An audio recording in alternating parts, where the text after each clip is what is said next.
Russia launched an anti-satellite weapons test against its own satellite on Monday, causing over 1,000 pieces of debris.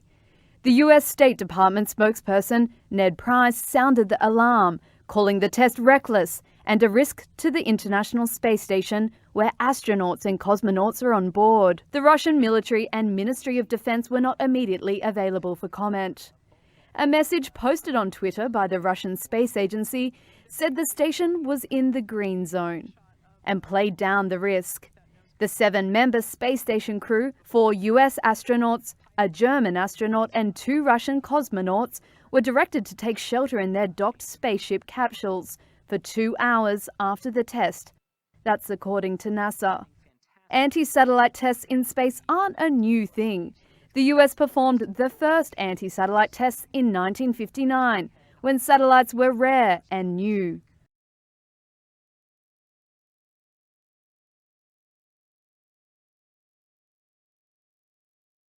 Two explosions have taken place in the capital, Kampala.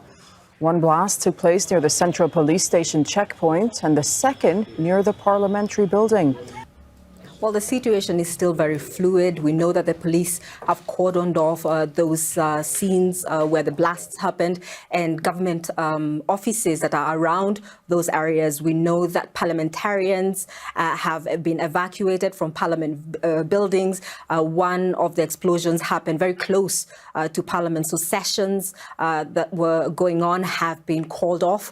We know that there are ambulances that are taking people to different hospitals. We do not know yet about casualties, but I have been told that the mayor of the city has confirmed that a policeman and several other people have been killed.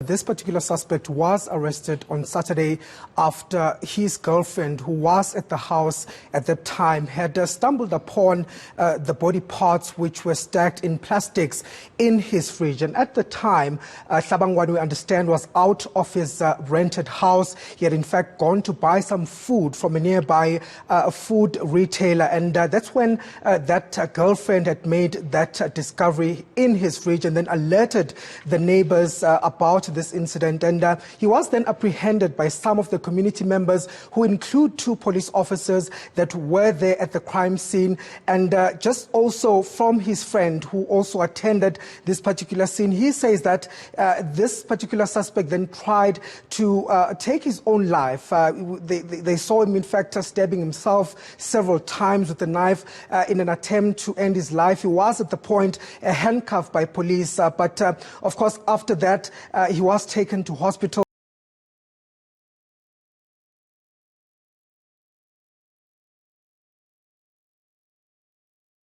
Hezbollah's secret attempts to strike Israeli targets abroad have once again been exposed.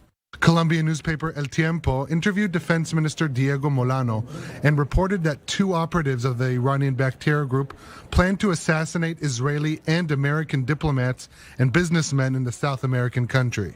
2 months ago, we had to deal with a situation where we had set up an operation to capture and expel 2 criminals backed by Hezbollah who intended to commit a criminal act in Colombia.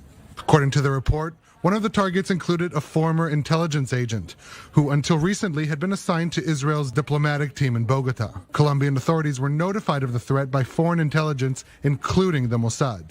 The former agent, who had recently opened a surveillance technology company, was then secretly evacuated to Tel Aviv.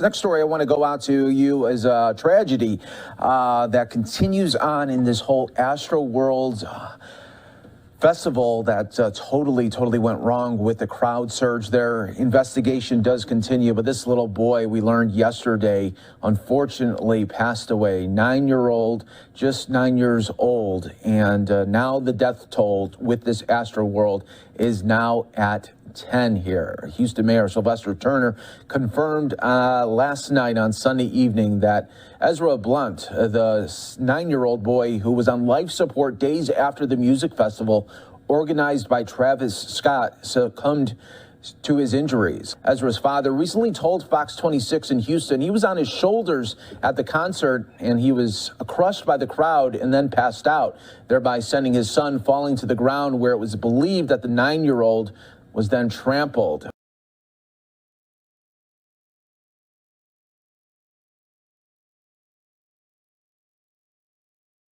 Here in Germany, coronavirus case numbers are rising, and they are rising fast. For the 9th straight day, the country has registered record infection rates, prompting doctors and public health experts once again to sound the alarm. They're urging leaders to ramp up pressure on unvaccinated people, and the first states have started to heed their call. Berlin, the latest state to leave the unvaccinated out in the cold. Bars, restaurants and cultural venues are now off limits to those who haven't had their shot. The country's next leaders remain locked in talks to form a new government. They're considering tougher measures, including making vaccines mandatory.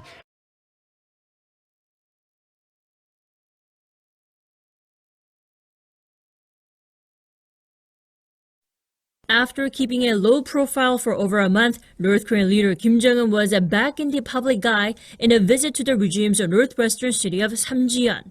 Kim made his last public appearance at the North's Rare Defense exhibition last month.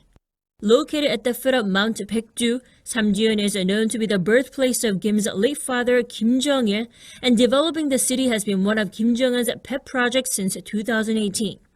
The North State media reported Tuesday that Kim praised officials for their loyalty to the project, adding that construction will wrap up this year. Watchers call the move a way of showing achievements ahead of the end of the first year of the 5-year economic development plan, as well as the 10th anniversary of the Kim Jong-un regime.